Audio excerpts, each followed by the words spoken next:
देर में वो दोनों उन्हीं सीढ़ियों के पास आ गए जिन्हें चढ़कर वो ऊपर आए थे। जैसे जैसे वो दोनों सीढ़ियां उतरकर मंदिर के बाहर निकल रहे थे, उन्हें तब भी झील का खुशनुमा नजारा और नीचे बसा शहर साफ दिखाई दे रहा था। समय समय पर दोनों रुककर झील के नजारे को देखकर खुश हो रहे थे और एक दूसरे से उसकी तारीफ कर रहे थे।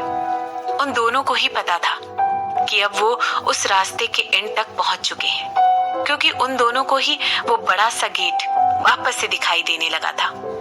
वो गेट वहीं खड़ा हुआ उन्हें ग्रीट करने के लिए उनका इंतजार कर रहा था। ये वही गेट था जो सिमरन और शशांक दोनों ने तब देखा था जब वो यहाँ आए थे। शशांक ने तुरंत जाकर गेट के पास पार की हुई अपनी साइकिल उठाई और सिमरन से उस पर बैठने के लिए कहा। सिमरन ने तुरंत शशांक की बात मान ली और बिना कुछ कहे साइकिल पर शशांक के पीछे पैसेंजर सीट पर जाकर बैठ गई। अचानक से सिमरन को एक भीनी भीनी सी खुशबू आई। सिमरन ने धीरे से शशांक के पास जाकर उस खुशबू का पता लगाने की कोशिश की। तब उसे पता चला कि वो खुशबू शशांक में से ही आ रही थी। जो खुशबू शशांक के पास से आ रही थी वो बहुत भीनी भीनी सी थी, एकदम माइल्ड। वो खुशबू बिल्कुल किसी ओस की बूंद जैसी थी जो सुबह सुबह आकर किसी फूल पर गिरी हो।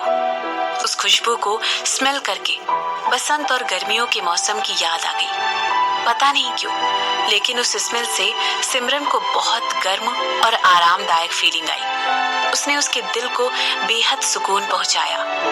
एक बार फिर नेचुरल तरीके से सिमरन के हाथ अपने आप शशांक की कमर पर चले गए थे। सिमरन को नहीं पता था कि इस बात का साइकिल चला रहे शशांक पर क्या असर होगा। राइड का मजा लेते हुए सिमरन ने अपनी आंखें बंद कर ली और वो शशांक के गर्म आगोश में खो गई। शायद सिमरन को शशांक के साथ अपने रिश्ते की गर्माहट का एहसास होने लगा था।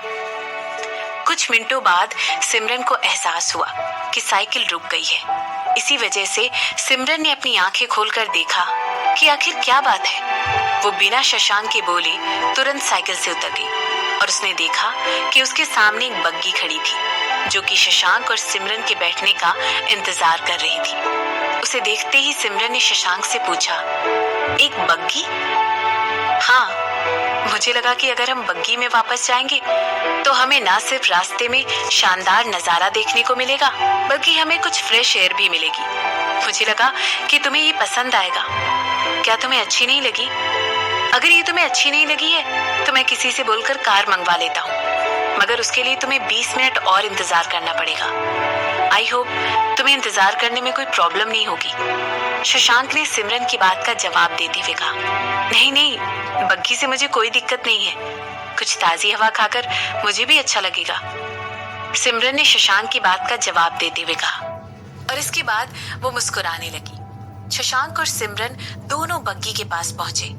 जैसे ही शशांक बग्गी में चढ़ने वाला था, बग्गी के ड्राइवर ने शशांक को रोक दिया और शशांक से कहा, मिस्टर वर्मा, मिस्टर रिकी आपसे यहाँ पर आकर मिलने वाले हैं, इसीलिए मैं यहाँ पर सिर्फ मिस सिमरन को लेने आया हूँ।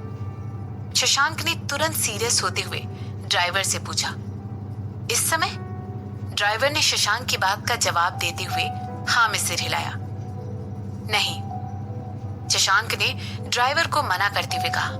इसके बाद उसने सिमरन की बग्गी पर चढ़ने में मदद की और खुद भी उसके पीछे पीछे बग्गी में चढ़ गया। मगर मिस्टर शशांक, ड्राइवर ने अपनी बात कहने के लिए शशांक को रोकते हुए कहा, क्या तुम भूल गए कि रिकी का बॉस कौन है?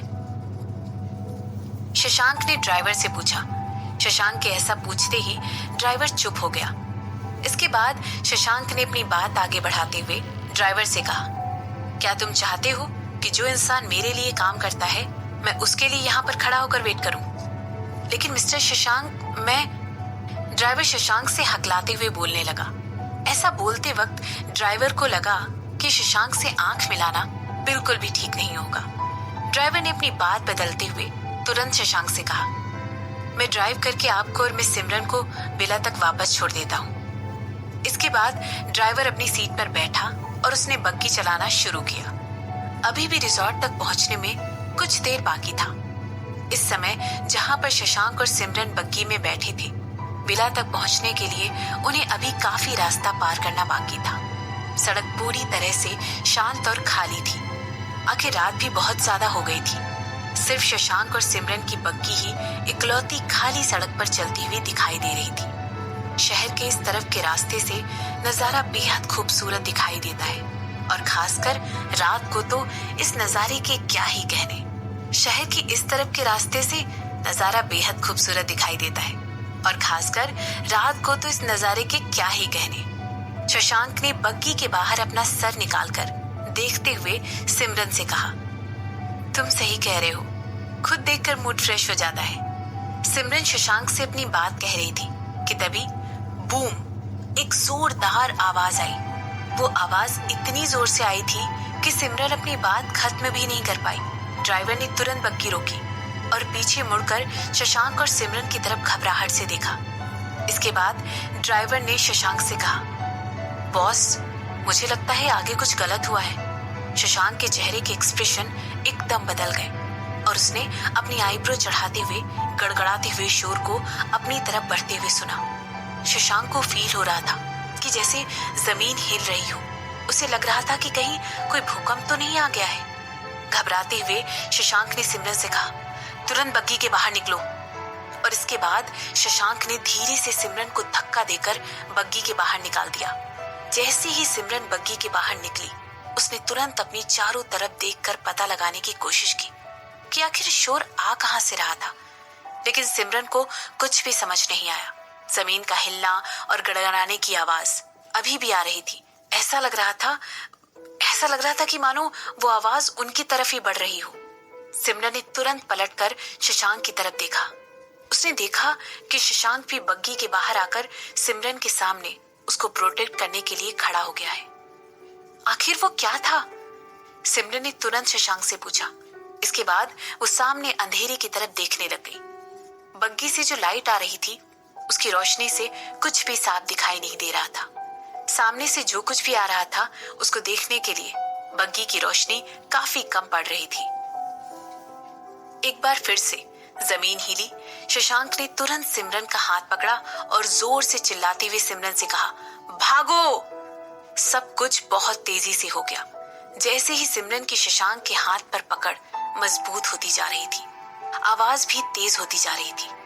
सिमरन ने शशांक का हाथ बहुत कसकर पकड़ा हुआ था। सिमरन शशांक के पीछे पीछे भाग रही थी। उसे कुछ भी समझ नहीं आ रहा था कि वो किस तरफ जा रहे थे। इसके बाद बैम! एक और तेज आवाज आई। सिमरन को लगा कि कोई उसे किसी गर्म और कंफर्ट पहुंचाने वाली चीज से ढक रहा है, और इसके बाद सिमरन बेहोश हो गई। बेहोशी के पहले सिमरन को बस यही एहसास याद था।